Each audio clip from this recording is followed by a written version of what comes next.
신명기 공부하도록 하겠습니다. 오늘은 24장 또 25장까지 다 못 나가겠습니다만 다음 주까지 연결해서 24장 또 25장 일부분 그 내용은 약한 자에 대한 말씀이에요. 약한 자에 대한 말씀.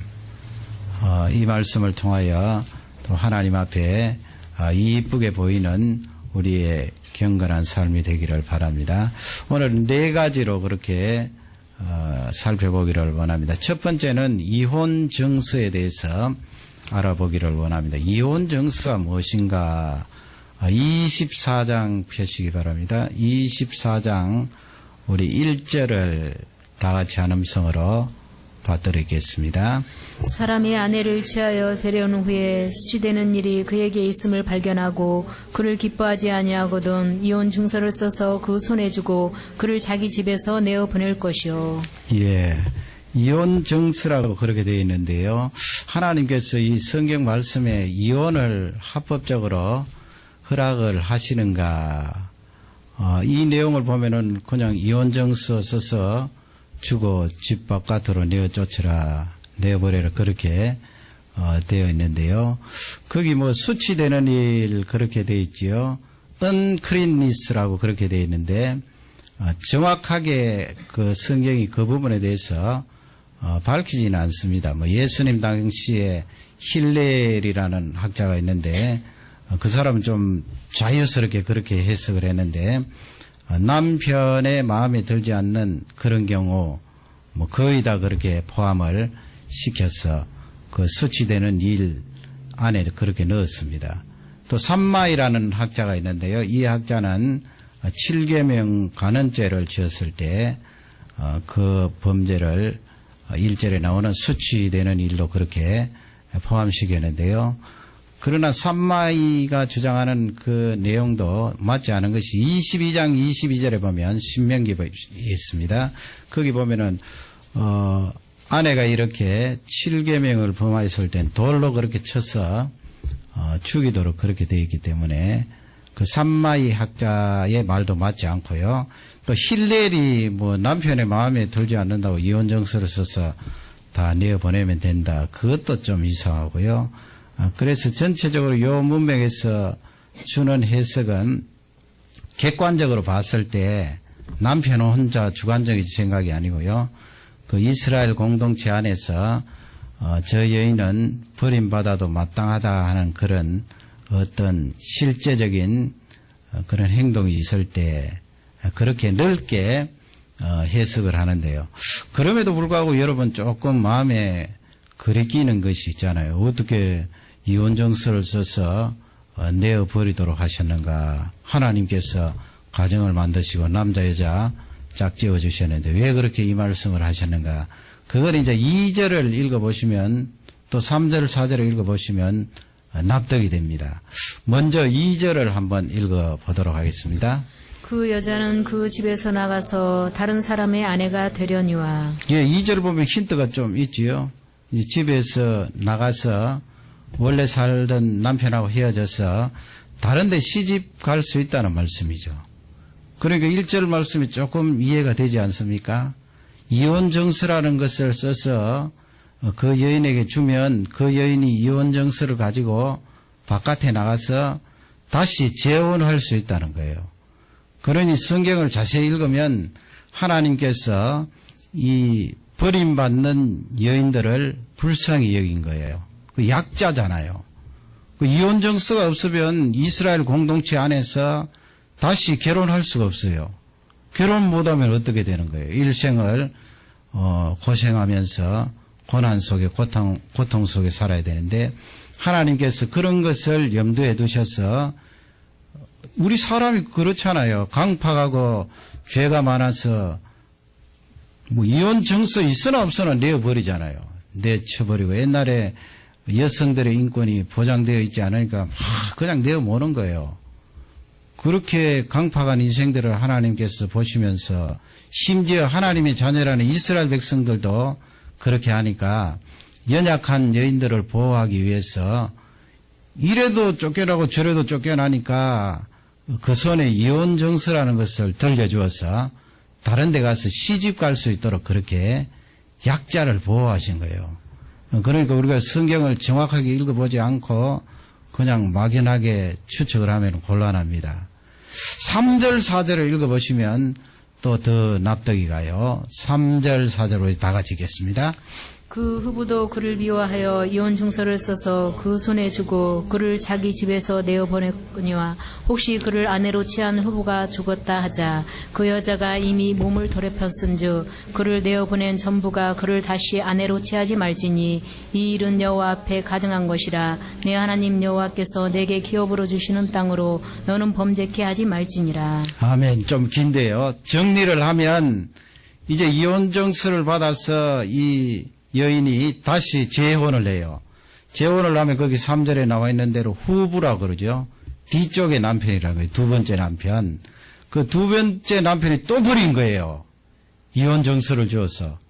뭐 이건 실제 있었던 사건이라기보다는 하나님께서 모세에게 우리 사람의 죄악성을 염두에 두셔서 그런 가능성을 지금 말씀하신 거예요.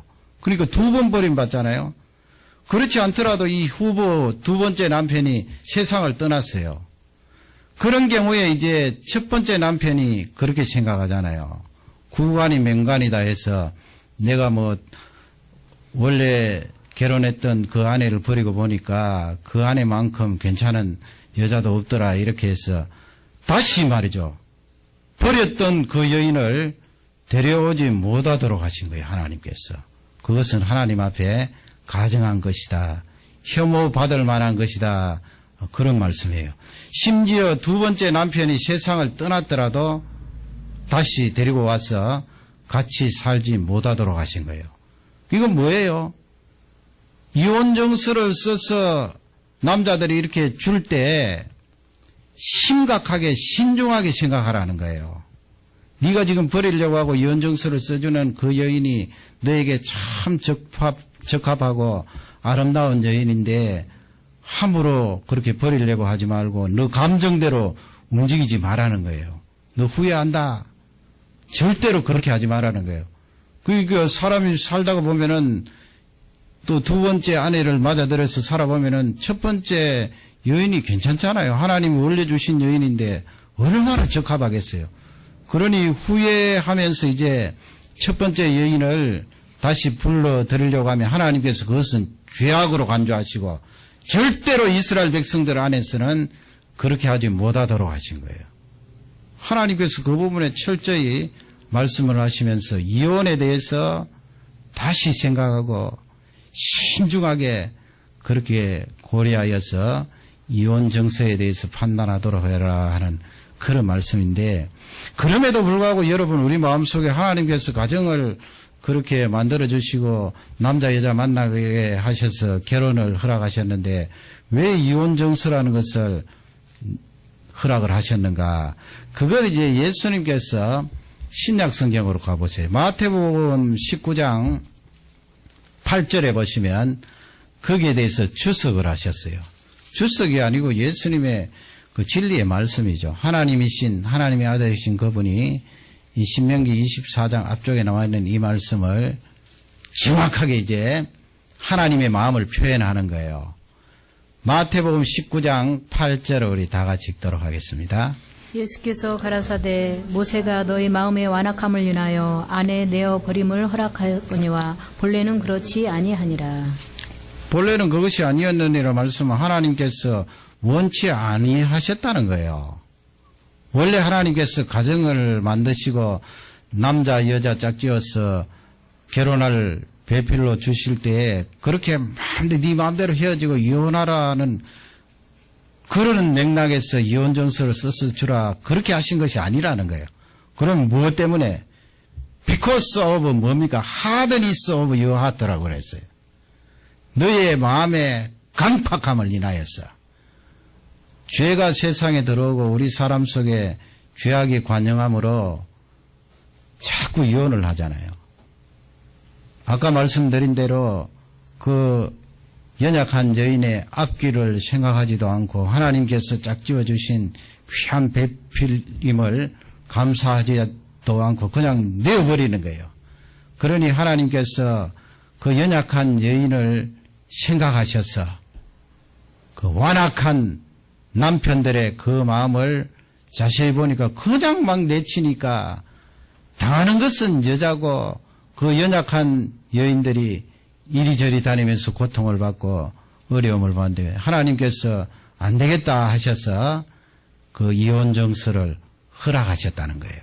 그 원인은 강팍하고 죄 많은 우리 인생에게 있음을 하나님께서 말씀하셨고 근본적으로 그 하나님이 짝 지어주신 것을 나누지 못한다는 것을 우리에게 잘 알려주고 있습니다. 그러므로 여러분 1절에서 4절 말씀은 하나님께서 연약한 여인들을 보호하신 거예요.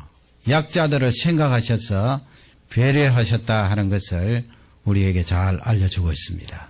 그 다음에 5절 말씀에 가면은 거기에 무엇이 나오는가 하면 신혼부부에 대해서 나와 있어요. 신혼부부가 어떻게 약자가 될 수가 있나 궁금하지요. 5절을 우리 다 같이 읽도록 하겠습니다. 사람이 새로의 아내를 취하였거든 그를 군대로 내어보내지 말 것이요 무슨 직무든지 그에게 맡기지 말 것이며 그는 1년 동안 집에 한가히 거하여 그 취한 아내를 즐겁게 할지니라. 아멘. 뒤쪽에 보면 한가히 거하여 그 취한 아내를 즐겁게 할지니라 그렇게 되어 있고요. 먼저는 군대에 내보지 마라 그랬고요. 공무 이스라엘 아래 있는 그 공동체를 위한 어떤 공적인 일에 일을 맡기지 마라 그랬어요. 어떤 사람에게요? 새로이 아내를 데리고 와서 결혼한 신혼부부를 말하는 게 신혼부부. 기간은 얼마예요? 1년 동안. 1년 동안. 우리 하나님께서 얼마나 사람을 많이 배려하시고 아끼시는지 몰라요. 한번 생각해 보세요. 지금 결혼한 신부가 말이죠. 결혼해서 맨날 지나지도 않았는데 전쟁이 일어나서 그 남편을 징집해 가버리면 어떻게 되는 거예요?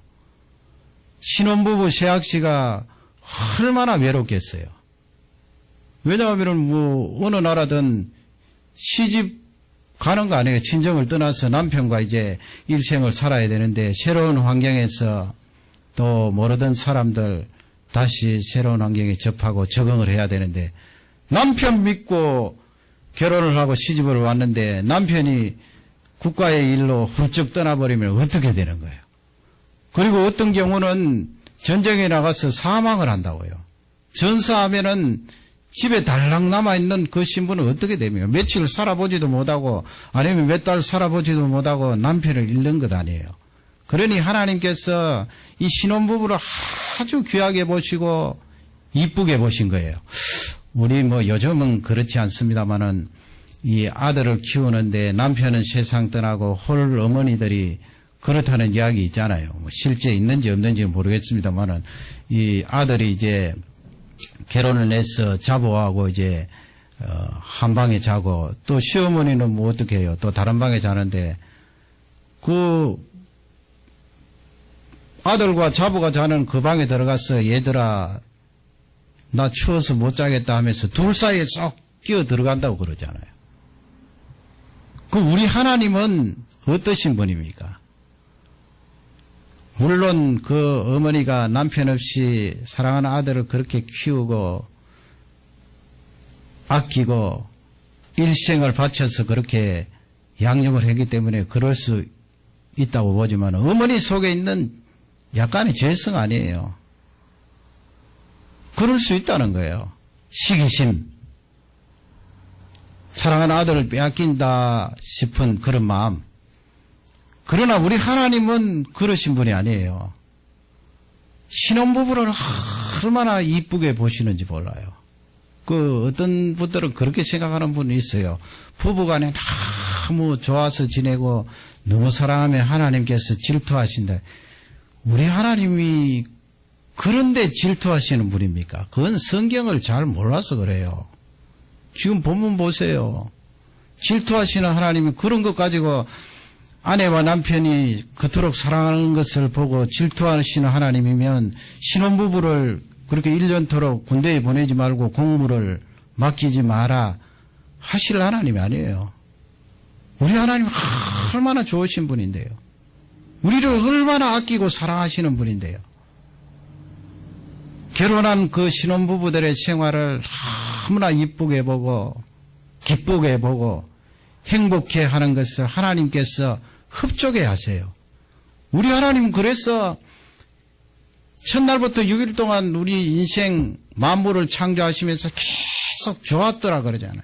좋았더라. 그리고 마지막에는 사람을 만들어 놓으시고 심히 좋았더라 그랬습니다. 그러므로 여러분 우리가 하나님 앞에 효도하는 중요한 가운데 하나가 무엇인가 하면 행복하게 사는 거예요. 행복하게 사는 거예요. 상황이 어떻게 되었든 행복하게 사는 거예요. 내가 찡거리 붙이고 내가 힘들어하고 고통스러워하고 하나님 못 살겠습니다. 그렇게 하는 것보다 우리 하나님이 원하시는 것은 하나님을 의지하고 행복하게 사는 거예요. 우리 너무 심각해요. 너무 심각. 왜 그렇게 심각합니까? 저부터 시작해서. 설교가 심각하니까 그렇지요.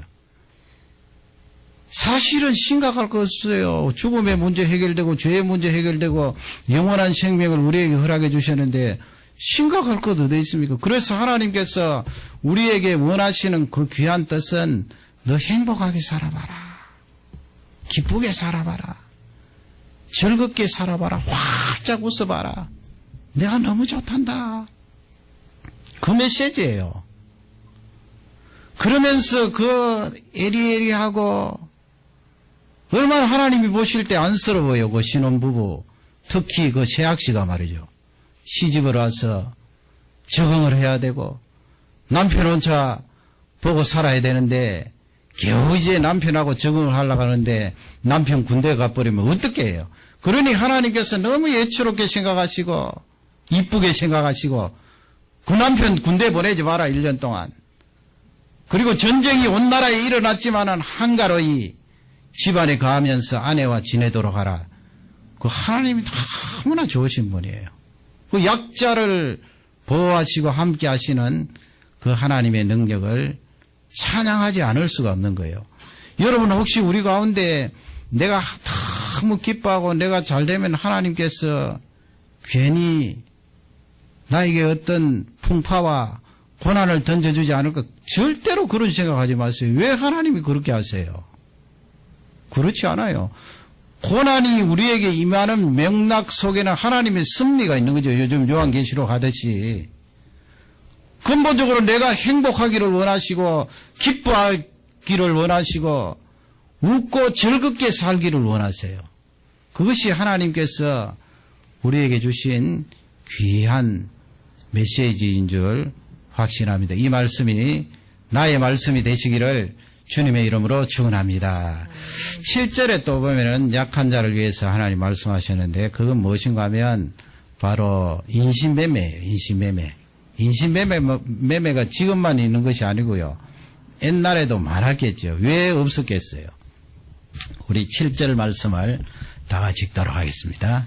사람이 자기 형제 곧 이스라엘 자손 중 한 사람을 후려다가 그를 부리거나 판 것이 발견되거든 그 후린 자를 죽일지니 이같이 하여 너의 증에 악을 제할지니라. 예, 우리 번역에 좀 어렵게 되어 있는데 후리다 그 말씀은 키드내핑을 말해요. 이 사람을 잡아다가 그 다음에 보면은 뭐 부리다 그렇게 되어 있는데 미스트릿해서 학대하면서 착취하는 거예요. 노동을 시킨다든지 아주 노예로 팔아버린다든지. 그 다음에 셀이라고 나왔잖아요. 셀.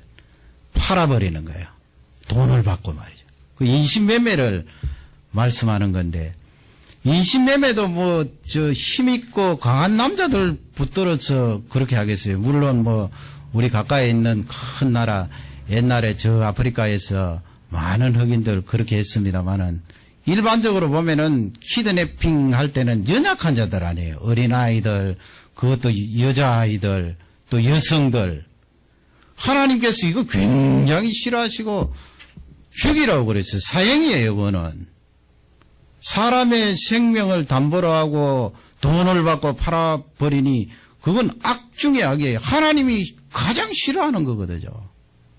사람을 어떻게 그렇게 팔아서 돈을 챙기고 자기 욕심에 자꾸 기쁘게 하는 그런 일을 할 수가 있느냐. 그런 일을 제거하도록 해라. 연약한 자들을 위하여 보호하는 귀한 말씀이에요. 우리 어린이들, 또 여성들, 연약한 사람들. 뭐 강한 강호동 같은 사람 붙들어서 여러분 뭐 하겠습니까? 그 잘못 붙들어서 가면은 도리어 큰 코 다치지요. 그러니 이 사람들이 악하여서 힘없는 사람 공격하잖아요. 자기가 당해낼 수 있는 사람, 무기를 가지고. 그러니 이런 악을 이스라엘 백성들 가운데 제하라 하면서 하나님의 백성들이 하나님 앞에 경건하게 살도록 말씀을 하셨어요.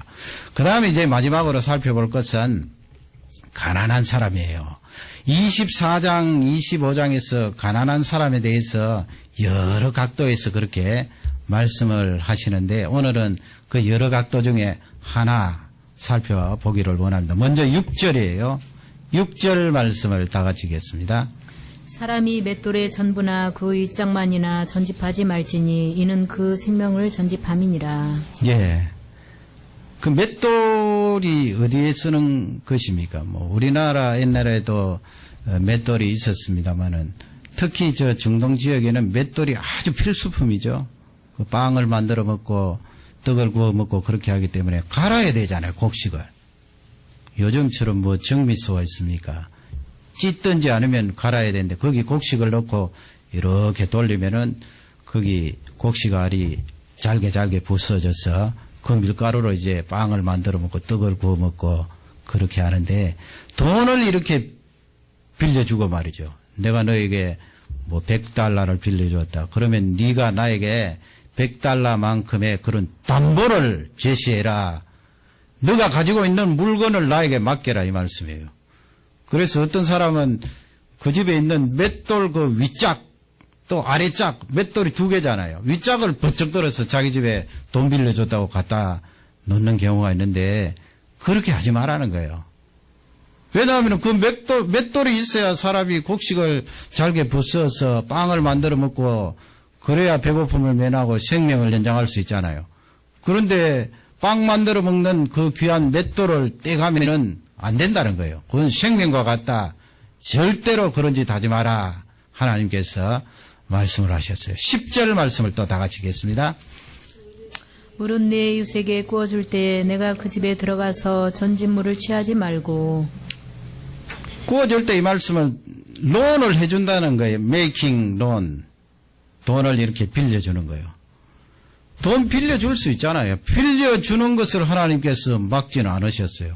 그것까지 막으면 연약한 자들이 어떻게 살겠어요? 그 힘들고 어려울 때는 돈을 또 빌려서 그 어려운 상황을 메꾸어야 되는데 문제는 이제 자기가 돈을 빌려주었다고 그 집안에 들어가서 주섬주섬 챙기면 안 된다는 거예요. 아까 맷돌처럼 말이죠. 집안에 들어가서 이렇게 보면 요즘식으로 말하면 뭐 LCD TV가 좀 나가니까 LCD TV 챙기고 그 다음에 아이 이렇게 스마트폰 좋은 거 가지고 있으니까 야, 너에게 돈 빌려줬으니까 스마트폰 이거 100달러 간다. 내가 가지고 있겠다. 돈 돌려줄 때까지. 또 들어가 보니까 뭐 컴퓨터 요즘 나오는 거 랩탑 뭐 좋은 거 있으면 랩탑도 챙기고 말이죠.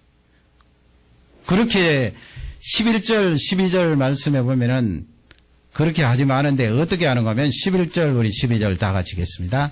너는 밖에 섰고 내게 꾸는 자가 전진물을 가지고 나와서 내게 줄 것이며 그가 가난한 자여든 너는 그의 전진물을 가지고 자지 말고. 예. 요약을 하면은 네가 돈을 빌려줬다고 그 집안에 들어가서 그렇게 랩탑 챙기고 LCD 챙기고 스마트폰 챙기고 그렇게 하지 말라는 거예요. 아무리 돈을 빌려주었지만은 너는 바깥에 가만히 서 있고 우리 하나님께서 얼마나 연약한 자를 아끼시는지 몰라요. 가만히 서 있으라는 거예요. 그러면 돈을 빌린 사람이 미안하니까 말이죠. 방 안에 들어가서 자기가 이제 주섬주섬 챙기는 거예요. 스마트폰도 챙기고 LCD도 챙기고 뭐 그렇게 자기 옷도 챙기고 그럴 때는 이제 주니까 받잖아요.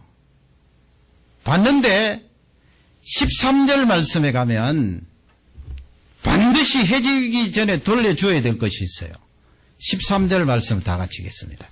해질 때에 그 전진물을 반드시 그에게 돌릴 것이라. 그리하면 그가 그 옷을 입고 자며 너를 위하여 축복하리니 그 일이 내 하나님 여호와 앞에서 내 의로움이 되리라. 아멘. 해지기 전에 반드시 돌려주는 것이 뭐예요? 옷,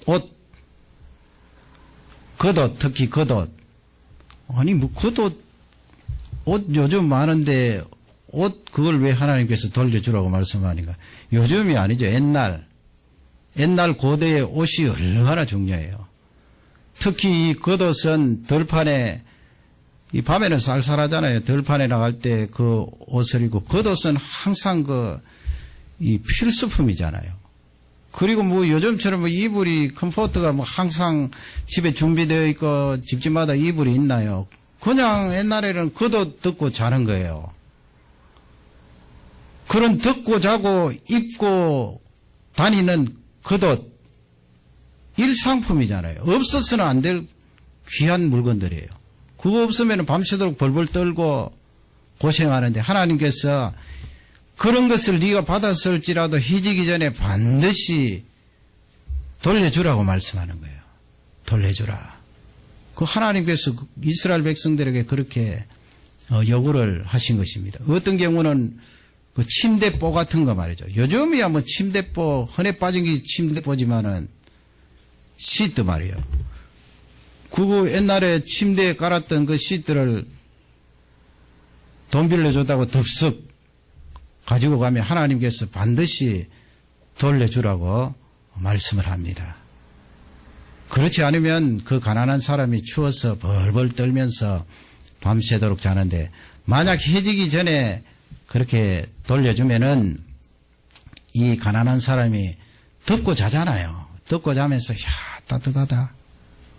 그분 아무리 생각해도 참 좋은 분이야. 나에게 돈 빌려줬지. 또 내가 선뜻 겉옷을 전당 잡혀서 내어주었는데 해가 떨어지기 전에 다시 돌려줘서 이렇게 내가 덮고 잘 수 있도록 하니 참 좋은 분이야. 너무나 따뜻해. 그래서 축복을 한다는 거예요. 하나님 아버지, 저 돈을 빌려주고 옷을 다시 갖다 준 A라는 저 집사님 복을 주십시오. 복을 주십시오. 그러면 하나님께서 그걸 의롭다고 간주한다는 거예요. righteous act라고 그러죠. 의롭다. 너의 행동이 의롭다. 물론 여러분 그 행동을 가지고 우리가 하나님 앞에 구원받는 것은 아니지요. 그러나 하나님께서 그렇게 약자를 생각하고 연약한 자를 배려하는 하나님의 백성들을 귀히 보신다는 거예요. 이야, 너 참 의롭다. 의롭다는 말씀이 뭐예요? 넌 내가 가지고 있는 하나님께서 가지고 계시는 그 성품하고 비슷하네. 하나님은 절대자시니까 그렇게 완전하지는 않지만은 네가 내가 가지고 있는 그 의로움을 실천하고 있네. 그래서 하나님께서 그 연약한 자의 기도를 들으시고 그 A라는 집사님에게 복을 준다는 거예요. 이건 여러분 신약 시대에도 동일하게 적용됩니다. 이 원리로 살면 돼요. 하나님 아버지, 내가 어떻게 하나님을 기쁘시게 할까요? 그 가운데 하나예요. 그 연약한 자를 생각하고 배려하는 거예요. 옛날에 한국에 보면은 전당포라고 있어요. 전당포. 그거 내가 가지고 있는 어떤 물건을 LCD TV를 들고 가면은 거기서 이렇게 감정을 해서 말이죠. 아, 이거 시가로 한 200불 나가겠다 그러면은 200불 다 주지 않고 거기서 한 절반 뚝 잘라서 100불 돈 내주고 그리고 하이 인트레스트를 받는 거예요. 그 이자로 이제 나중에 그 이자까지 빌린 돈하고 이자까지 챙겨주면 이제 물건을 돌려주는데 그건 그렇게 성경적으로 바람직하지 않아요. 요즘은 없겠지요. 만약에 내가 성경을 바로 알고 우리 가족들 가운데 그런 사람이 있으면 직업을 바꿔야 돼요. 그 하나님께서 그렇게 기뻐하시는 직업이 아니거든요. 하나님께 기도해서 할 거 많은데 굳이 하나님께서 기뻐하지 않는 그 일을 할 필요가 없어요. 대개 그렇게 물건을 가지고 와서 잡히고 돈 받아가는 사람이, 잘 사는 사람이 누가 있어요? 돈 있고 많이 가지고 있으면은 은행에 저축해 놓은 것도 있으면 그거 찾아서 쓰고 가진 캐시 가지고 쓰면 되지요. 왜 물건을 가지고 와서 전당포에 잡힙니까? 대부분을 보면 가난해요. 찌들리고 돈이 너무 없으니까 결국은 자기가 가장 요긴하게 써야 될 그 물품까지 가지고 와서 돈 좀 내어주십시오, 빌려주십시오. 그런데 그건 성경적으로 크게 바람직하지 않다는 것을 이 말씀을 통하여 우리에게 잘 알 수가 있습니다. 여러분, 하나님 기쁘시게 하는 방법 간단하지요. 우리가 예배드리고 영혼 구하고 또 이런 너의 행동이 의롭구나 할 때는 하나님께서 흡족해 하시는 거예요. 기뻐하시는 거예요. 이야, 참 너의 행동이 의롭구나. 그러면서 우리가 인생을 살면서 활짝 웃어보세요. 행복해 보세요. 나 하나님 때문에 기쁩니다. 이렇게 약자를 아껴주시고 사랑하시고 배려하신 하나님께서 나를 얼마나 사랑하시고 아껴주시고 나를 배려하실까요? 얼마나 여러분 섬세해요. 얼마나 섬세해요. 우리 하나님은 선하신 분이지요. 우리는 보면은 남 행복해 보이고 남 기뻐해 보이고, 우리 성도님들은 그렇지 않겠습니다만은 죄를 가진 인생들 그렇지 않아요. 남 잘되고 남 행복해하고 남 웃으면은 속이 캥기는 때가 많잖아요. 우리 하나님은 얼마나 선하셨던지 그런 것이 하나도 없어요. 부부간에 짝 지어주시고 그 짝 지어준 부부가 행복하게 살도록, 기쁘게 살도록, 즐겁게 살도록 배려하시고 아끼시는 하나님이에요. 그냥 바람만 불면 훅 꺼질 듯한 그런 연약한 가난한 자들, 그런 자들도 하나님께서 아끼시고 옷 한 벌이라도 당장 해지기 전에 돌려주어서 떨지 않고 자도록 배려하신 하나님, 그 하나님이 왜 나를 사랑하지 않겠느냐는 거예요. 왜 나를 돌보지 않겠습니까? 왜 나를 아끼지 않겠습니까? 예수 그리스도로 말미암아 구원함을 받은 우리를 향하여서 그 정성을 다하시고 품으시는 하나님을 찬양합니다. 그래서 하나님을 통하여 마음껏 기쁨을 누리시고 즐거워하시고 기뻐하시고, 하나님 인생 살만 납니다. 하나님 때문에 살만 납니다. 하나님 때문에 기쁩니다. 하나님 때문에 웃습니다. 그렇게 하나님을 찬양하고 기뻐 노래하시는 종들이 되시기를 주님의 이름으로 축원합니다. 우리 다 같이 기도하시겠습니다. 말씀을 생각하며